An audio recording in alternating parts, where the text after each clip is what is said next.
Indonesia के एक छोटे से आइलैंड से ये कहानी है ली नाम के गैंगस्टर की, जो छोटे बच्चों को किडनैप करके उन्हें अपने लिए काम करने को मजबूर करता था। इसी तरह बच्चे इकट्ठा कर करके उसने अपनी खुद की एक आर्मी तैयार कर ली थी, जो उसके लिए अपनी जान भी देने को तैयार थे। ये बच्चे पूरी तरह से ब्रेन वॉश थे और ली के लिए काम करना ही उनकी जिंदगी का एकमात्र मकसद था। ली इन्हीं की मदद से देखते देखते इंडोनेशिया का एक जाना माना गैंगस्टर बन गया और अब इस देश की स्पेशल फोर्सेस भी उसे पकड़ने के लिए उसके पीछे हाथ धोकर पड़ी हुई थी। अच्छी बात ये थी कि उसे पकड़ने में उन्हें ज्यादा समय नहीं लगा, क्योंकि उसके लिए काम करने वाले उसके ही एक आदमी ने पुलिस को उसके ठिकाने के बारे में बता दिया था, जिसके बाद पुलिस ली को अरेस्ट कर लेती है और उसे एक काल कोठरी जैसी जेल में बंद कर दिया जाता है। इसी तरह कुछ दिन बीत जाते हैं और हम रोमी नाम के एक मछुआरे को देखते हैं, जो हर रोज की तरह अपनी बोट को किनारे पर पार करके अपने घर जा रहा था। रोमी की नजर एक आदमी पर पड़ती है, जिसकी बॉडी पानी में तैरते हुए समुद्र के किनारे तक आ गई थी। हम देखते हैं कि इस आदमी को बहुत चोट लगी हुई थी और जब उसे हॉस्पिटल में एडमिट कराया जाता है तो डॉक्टर्स ये कंफर्म करते हैं कि वो आदमी कोमा में जा चुका है। जब तक उसे होश नहीं आ जाता तब तक उसकी देखभाल की जिम्मेदारी डॉक्टर आइलिन को सौंपी गई थी। आइलिन उससे हर रोज मिलने आती थी, लेकिन उस आदमी के अंदर सुधार के कोई लक्षण दिखाई नहीं दे रहे थे। ये आदमी कौन था, कहां से आया था, इसके बारे में किसी को कुछ नहीं पता था। अब उसके होश में आने के बाद ही उसके बारे में कुछ पता लगाया जा सकता था। दूसरी तरफ हम देखते हैं कि ली, जिसे पुलिस ने अरेस्ट कर लिया था, उसकी कल कोर्ट में पेशी थी। एक पुलिस वाला ली को उन बच्चों की तस्वीरें दिखाता है जिन्हें किडनैप करके उसने उन बच्चों को अपने लिए काम करने के लिए मजबूर किया था, लेकिन ली को अपने किए पर जरा भी पछतावा नहीं था। उस पुलिस वाले को बिल्कुल भी आइडिया नहीं था कि उसकी खुद की जेल में कई लोग हैं जो ली के लिए काम करते हैं। इससे पहले वो कुछ समझ पाता, हम देखते हैं कि एक कैदी उनके ऊपर हमला कर देता है। इस हाथापाई में सभी गार्ड्स मारे जाते हैं और ली उस ऑफिसर से चाबी छीनकर लॉकअप से बाहर निकल जाता है। उस जेल के सभी कैदी ली को जानते थे और वो उसके लिए सभी पुलिस वालों से लड़ जाते हैं, जिसके बाद ली उस जेल से भाग जाता है। दूसरी तरफ हम देखते हैं कि वो आदमी जो हमें समुद्र के किनारे अधमरी हालत में पड़ा हुआ मिला था, उसे कोमा में गए हुए 2 महीने से भी ज्यादा हो चुके थे। डॉक्टर आइलिन को उस पेशेंट से कुछ ज्यादा ही लगाव हो गया था, जिसकी वजह से वो अक्सर उसके बगल में ही सो जाया करती थी। एक दिन हम देखते हैं कि उस पेशेंट के शरीर में थोड़ी बहुत हरकत होने लगती है और वो चिल्लाता हुआ अपनी गहरी नींद से उठ जाता है। उसे मानो ऐसा लग रहा था कि जैसे कि उसने कोई बुरा सपना देख लिया हो। लेकिन जब डॉक्टर आइलिन उसे बताती है कि वो पिछले 2 महीने से कोमा में था, तो उसे अपनी आंखों पर यकीन नहीं होता। आइलिन उससे उसका नाम पूछती है, लेकिन हमें पता चलता है कि वो पेशेंट अपनी याददाश्त खो चुका था। उसे अपनी पिछली जिंदगी के बारे में कुछ भी याद नहीं था। आइलिन उसे कहती है कि आज से वो उसे इस्माइल कह के बुलाएगी और इस तरह एक गुमनाम आदमी को उसे उसका नया नाम और नई पहचान मिलती है। इस्माइल अपनी पुरानी जिंदगी को याद करने की कोशिश कर रहा था, लेकिन उसके दिमाग पर गहरी चोट की वजह से वो जैसे ही सोचने की कोशिश करता था तो उसे बहुत जोर से सिर में दर्द होने लगता था। इसका मतलब ये भी था कि जब तक उसके घाव पूरी तरह से भर नहीं जाते तब तक उसे पिछला कुछ भी याद नहीं आने वाला। दूसरी तरफ हम देखते हैं कि ली दोबारा से अपने बिजनेस में लौट चुका था। पिछले 2 महीनों में उसकी गैर मौजूदगी का फायदा उठाकर उसके दोस्तों ने उसके बिजनेस को हड़प लिया था। उनमें से एक तो ली को मिलने के बहाने अपने पास बुलाता है, लेकिन ली के सबसे वफादार लोग अभी भी उसके वफादार थे। वो उस आदमी के सभी लोगों को मार देते हैं और आखिर में उसे भी, जिसने ली को धोखा दिया था। ली जब उस आदमी के लेफ्ट हैंड को भी मारने वाला था तो वो आदमी ली के सामने अपनी जान की भीख मांगने लगता है, लेकिन इन सब का कोई फायदा नहीं था। ली जैसे ही उसे मारने वाला था, वो आदमी उसे कहता है कि उसके पास उसके लिए बहुत खास जानकारी है, जिसके बदले वो चाहता है कि वो उसकी जान बख्श दे। वो ली से कहता है कि जब वो जेल में था तो उन्हें एक आदमी के बारे में पता चला। वो कहता है कि उसकी बॉडी हॉस्पिटल वालों को समुद्र में मिली थी और उसे लगता है कि वो आदमी उसी का है। ली ये सुनकर थोड़ा हैरान हो जाता है, क्योंकि वो शायद जानता था कि वो कौन है। ली उस आदमी पर गोली चलाकर उसे घायल कर देता है और उसे कहता है कि वो उसी हॉस्पिटल में जाकर अपना इलाज करवा ले जिस हॉस्पिटल में इस्माइल एडमिट था। उसे जानना था कि कहीं ये इस्माइल वही तो नहीं जिसके होने का उसे डर है। हम देखते हैं कि वो आदमी उस हॉस्पिटल में जाता है और हॉस्पिटल वाले उसे इलाज से पहले एक फॉर्म भरने के लिए कहते हैं, क्योंकि पेशेंट्स की लाइन बहुत लंबी थी और उस आदमी का घाव बढ़ता ही जा रहा था। इसलिए वो हॉस्पिटल के स्टाफ के साथ बदतमीजी करने लगता है। उस समय पूरे हॉस्पिटल में सिर्फ आइलिन ही थी, इसलिए उसे मजबूरन उस आदमी का इलाज करना पड़ता है। वो आदमी आइलिन से उस पेशेंट के बारे में पूछता है जो उन्हें समुद्र के किनारे मिला था, लेकिन आइलिन उसे ऐसे किसी आदमी को पहचानने से मना कर देती है। वो आदमी जानता था कि वो वहीं पर है, इसलिए वो आइलिन को उसे बुलाने के लिए कहता है और अगर वो ऐसा नहीं करती तो वो उसके साथ गलत काम करता और उसे रोकने वाला भी वहाँ कोई नहीं था। जब वो आइलिन को गलत तरीके से छूने लगता है तभी वहाँ पर इस्माइल आ जाता है। उससे ये सब देखा नहीं जाता और वो आइलिन के लिए उस आदमी से लड़ाई कर बैठता है। यहाँ हमें ये भी पता चलता है कि उसे हथियारों के बारे में बहुत जानकारी थी, इसलिए वो अपने सिर पर बंदूक ताने जाने के बाद भी उस आदमी से एक बार भी नहीं डरता। उस रात वो आदमी वहाँ से डर के भाग जाता है और इस्माइल को भी एहसास हो गया था कि शायद वो कोई अच्छा आदमी नहीं है। आइलिन इस्माइल को उसके ब्रेन का एक्सरे दिखाती है और हम देखते हैं कि उसके सिर में अभी भी कुछ मेटल पार्टिकल्स फंसे हुए थे। आइलिन उसे अपने साथ जकार्ता चलने के लिए कहती है क्योंकि यहाँ इतनी अच्छी मेडिकल फैसिलिटीज नहीं थी कि वो उसका ठीक तरीके से इलाज कर सके। इस्माइल उसे कहता है कि क्या होगा कि अगर वो कोई बुरा आदमी होगा, अगर उसे याददाश्त वापस लौटने के बाद ये पता चले कि वो एक बुरा आदमी है तो क्या तुम फिर भी मेरे साथ रहोगी? आइलिन उसे कहती है कि चाहे कुछ भी हो जाए वो हमेशा उसके साथ रहेगी। वो उसे एक फोन देती है जिसमें सिर्फ उसी का नंबर था और कहती है कि अगर तुम्हें मेरी कभी भी याद आए तो तुम मुझे फोन कर देना। इस्माइल उसके गले लगकर रोने लगता है और उसने उसके लिए अभी तक जो कुछ भी किया उसके लिए इस्माइल उसे थैंक यू कहता है। अगले दिन हम देखते हैं कि इस्माइल आइलिन को बस स्टैंड पर छोड़ने आया था, लेकिन उन दोनों को ये नहीं पता था कि ली के लोग उनका पीछा कर रहे थे। जब बस उन्हें पिकअप करने के लिए रुकती है तो वो लोग ठीक से देख नहीं पाते कि इस्माइल उस बस पर चढ़ा है कि नहीं। वो उस बस का पीछा करते हैं और थोड़ी दूर जाते ही उस बस को हाईजैक कर लिया जाता है। वो बस के सभी लोगों से आब्दी के बारे में पूछ रहे थे, लेकिन जब उनमें से कोई भी उनके सवालों के जवाब नहीं देता तो उन सभी को गोलियों से भून दिया जाता है। आइलिन जो बहुत डरी हुई थी वो मदद के लिए इस्माइल को फोन करती है, जिसके बाद इस्माइल उसे बचाने के लिए उस बस को ढूंढते हुए उसकी ओर जाने लगता है। वो लोग आइलिन को बहुत मारते हैं। उन्हें उसके पास इस्माइल की एक फोटो मिलती है और हमें पता चलता है कि जिस आब्दी को वो लोग ढूंढ रहे थे वो कोई और नहीं बल्कि इस्माइल था, जो अब अपनी पुरानी यादें भूल चुका है। आब्दी जब उस बस को देखता है तो वो भागकर उसके अंदर जाता है, लेकिन वहाँ पर चारों ओर सिर्फ खून और लोगों की लाशें पड़ी हुई थी। सबूत मिटाने के लिए कुछ लोग उस बस को जलाने वाले थे, लेकिन जब वो आब्दी को देखते हैं तो वो उसे भी उस बस के साथ जलाने के लिए उस पर पेट्रोल छिड़क देते हैं। आब्दी खुद को बचाने के लिए बहुत जिद्दोजहद करता है, लेकिन इस हाथापाई में उसके दोस्त रोमी को गोली लग जाती है। वो लोग उसे उस बस के अंदर बंद करके उस बस में आग लगा देते हैं, लेकिन आब्दी पीछे वाली खिड़की तोड़कर उस आग से बच निकलता है। वो सभी लोगों को मार देता है, लेकिन इससे पहले वो कुछ समझ पाता हम देखते हैं कि कोई उसके सिर पर हमला करके उसे बेहोश कर देता है और जब उसकी आंख खुलती है तो वो खुद को पुलिस स्टेशन में पाता है, जहाँ पर पुलिस वाले उससे पूछताछ कर रहे थे। हम देखते हैं कि आइलिन को उन लोगों ने मारा नहीं था, उसे किडनैप करके ली के अड्डे पर लाया जाता है। उसके साथ एक छोटी लड़की भी थी जिसे उन लोगों ने उसी बस से उठाया था। वो दूसरा आदमी उन्हें कहता है कि ये लड़की हमारे किसी काम की नहीं, हमें इसे छोड़ देना चाहिए, लेकिन वो लोग उसे भी मार देते हैं। एक लड़की आइलिन के पास आती है। इस लड़की का नाम रीका था और ये उन्हीं बच्चों में से थी जिन्हें ली ने ट्रेन किया था।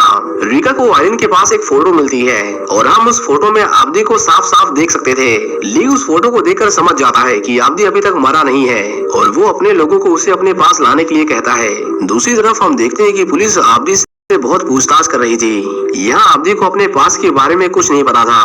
वो उस पुलिस वाले को अपना नाम इस्माइल बताता है और कहता है कि वो बेकसूर है, लेकिन उस पुलिस वाले को आब्दी के बारे में सब कुछ पता था। वो उसे ली की फोटो दिखाता है और उस फोटो में हम ली के साथ आब्दी को भी देखते हैं। इसका मतलब ये था कि आब्दी कभी ली के लिए काम करता था। वो पुलिस वाला आब्दी से पूछता है कि तुम्हें याद भी है कि तुमने ली के साथ मिलकर कितने लोगों का कत्लेआम किया है। इससे पहले आब्दी कुछ समझ पाता हम देखते हैं कि कोई पुलिस स्टेशन की बिजली काट देता है और उन्हें बाहर से गोलियां चलने की आवाजें आती हैं। वो पुलिस वाला जब खिड़की के बाहर झांकता है तो एक चाकू उसके चेहरे के आर पार जाकर उसे मार डालता है।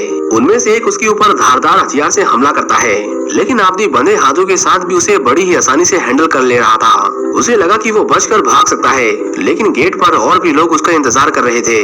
वो आब्दी के ऊपर गोलियां चलाने लगते हैं। आब्दी को समझ नहीं आ रहा था कि ये सभी लोग उसे ही क्यों मारना चाहते हैं और उसके लिए उससे भी ज्यादा हैरानी की बात ये थी कि वो इतने सारे लोगों को बिना किसी दिक्कत के संभाल पा रहा था। आब्दी को धीरे धीरे करके याद आने लगता है कि ये सभी लोग जो आज उसे मारने आए हैं वो बचपन से उसके साथ थे और वो कभी उन लोगों जैसा हुआ करता था। ली आब्दी की खबर लेने के लिए अपने आदमियों के पास फोन करता है, लेकिन हम देखते हैं कि उनकी जगह उसका फोन आब्दी उठाता है। ली को जब एहसास होता है कि आब्दी उस लड़की की कितनी फिक्र करता है तो वो उसे लाचार करने के लिए आइलिन को फोन पर ही टॉर्चर करने लगता है। आइलिन एक छोटी सी सीजर से ली के ऊपर हमला करती है, पर ली उसे कहता है कि मुझे लगता था कि तुम एक अच्छी डॉक्टर हो, लेकिन मैं गलत था, क्योंकि अगर मैं तुम्हारी जगह होता तो सही जगह पर वार करता। हम देखते हैं कि आब्दी ली की लोकेशन ट्रैक करता हुआ उसके अड्डे पर पहुंच जाता है वो लोग एक जंगल में रहते थे जहाँ पर एक संकरा लेकिन बहुत गहरा कुआं था।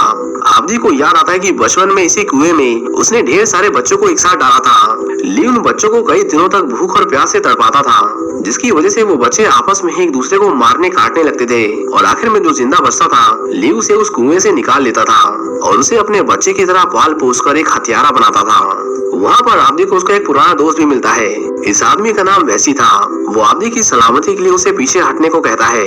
आब्दी आइलिन की वजह से पीछे नहीं हट सकता था, इसलिए उसे अपने ही दोस्त से लड़ाई करनी पड़ती है, जिसके साथ उसने अपना पूरा बचपन बिताया था। वैसी से लड़ते वक्त आब्दी की याददाश्त फिर से वापस आने लगती है। उसे अपने पुराने दिन याद आने लगते हैं जब वो उनके साथ मार्शल आर्ट्स की ट्रेनिंग करता था। इन दोनों के बीच में बहुत लड़ाई होती है, लेकिन वैसे भी आब्दी के सामने ज्यादा देर तक टिक नहीं पाता।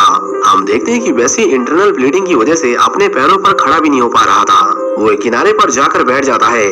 आब्दी जब उसके पास जाता है तो वो देखता है कि इंटरनल ब्लीडिंग की वजह से वो मर चुका था। इससे पहले वो कुछ समझ पाता, हम देखते हैं कि रीका उसके ऊपर गोलियां चलाने लगती है। आब्दी के पास उसका सामना करने के लिए कोई भी हथियार नहीं था, इसलिए वो अपनी जान बचाकर उससे दूर भागने की कोशिश करता है। यहाँ हमें ये भी पता चलता है कि ये लड़की और आब्दी कभी एक दूसरे के करीब हुआ करते थे, लेकिन उनमें से एक आब्दी ही था जिसने आगे चलकर ली के लिए काम करने से मना कर दिया। पर उसकी ये बात ली को रास नहीं आई और उसने अपने लोगों को कहकर उसे मरवाने की कोशिश की। हमें ये भी पता चलता है कि वो रीका ही थी जिसने आब्दी के ऊपर गोली चलाई और उसे मारकर समुद्र में फेंक दिया। हर बार की तरह इस बार भी आब्दी अपने ही दोस्तों को नहीं मारना चाहता था, लेकिन रीका ने अपनी साइड चुन ली थी और वो आब्दी पर बार बार हमला कर रही थी। आब्दी चाहा तो रीका को मार सकता था, लेकिन वो उसे सही रास्ते पर चलने को कहता है और उससे कहता है कि वो ली का साथ छोड़ दे। आब्दी ने अपने हथियार नीचे रख दिए थे, लेकिन रीका ऐसा नहीं करती और वो उसके ऊपर अपनी गन पॉइंट कर देती है। रीका जब उस पर गोलियां चलाती है तो मजबूरन आब्दी को भी उसे मारना पड़ता है, लेकिन बाद में उसे एहसास होता है कि रीका ने बस हवाई फायरिंग की थी।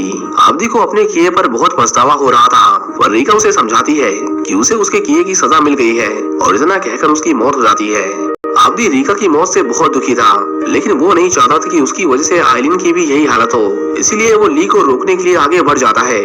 दूसरी तरफ हम देखते हैं कि ली आब्दी का इंतजार कर रहा था और उसके लोग आइलिन को वहाँ से बाहर निकालने के लिए तैयारियां करने लगते हैं। आइलिन को अकेला पाकर उनमें से एक आदमी अपना होश खो देता है और वो आइलिन का रेप करने की कोशिश करता है, लेकिन उसके साथ जो छोटी बच्ची थी वो आइलिन को बचाने के लिए उस आदमी से अकेले लड़ पड़ती है। वो आदमी आइलिन और उस लड़की को बहुत मारता है, लेकिन उनकी इस लड़ाई में आइलिन उसकी असोल्ट राइफल को उससे छीन लेती है और वो उस आदमी को गोलियों से भूनकर वहाँ से भाग जाते हैं। हम देखते हैं कि आब्दी ली को फोन करता है और उसे बताता है कि मुझे सब कुछ याद आ गया है। वो कहता है कि तुम किसी के पिता नहीं हो सकते और ना ही कोई मसीहा हो, तुमने हमें हथियारा बनाया है और उसकी वजह से ना जाने कितने मासूम लोगों ने अपनी जानें गंवाई हैं। ली उसे समझाता है कि मैंने तुम्हें स्ट्रांग बनाया है और अभी भी कुछ नहीं बिगड़ा है, तुम मेरे पास आओ और हम बैठकर बात कर सकते हैं। दूसरी तरफ आइलिन ली के अड्डे से भागने की कोशिश कर रही थी, लेकिन चारों ओर से रास्ते बंद थे और कदम कदम पर ली के लोग पहरा दे रहे थे। आइलिन जब कुछ लोगों को अपनी ओर आते हुए देखती है तो वो बिना कुछ सोचे समझे उनके ऊपर गोलियों की बारिश कर देती है, जिसकी आवाज सुनकर और भी लोग उसके पीछे पड़ जाते हैं। आइलिन डर के मारे उस लड़की के साथ एक कोने में जाकर छुप जाती है। उसने मान लिया था कि अब वो यहाँ से नहीं निकल सकती। इससे पहले ली के लोग आइलिन को मार देते, हम देखते हैं कि आब्दी सही समय पर ली के अड्डे पर पहुंच जाता है और वो आइलिन को बचा लेता है। आइलिन जब आब्दी को देखती है तो वो उसका ये रूप देखकर उससे डर जाती है। आब्दी भी अब उसके लिए उन्हीं लोगों जैसा था। वो उसे खुद से दूर रहने के लिए कहती है। उसके साथ यहाँ जो कुछ भी हुआ उसका जिम्मेदार वो सिर्फ आब्दी को मानती थी।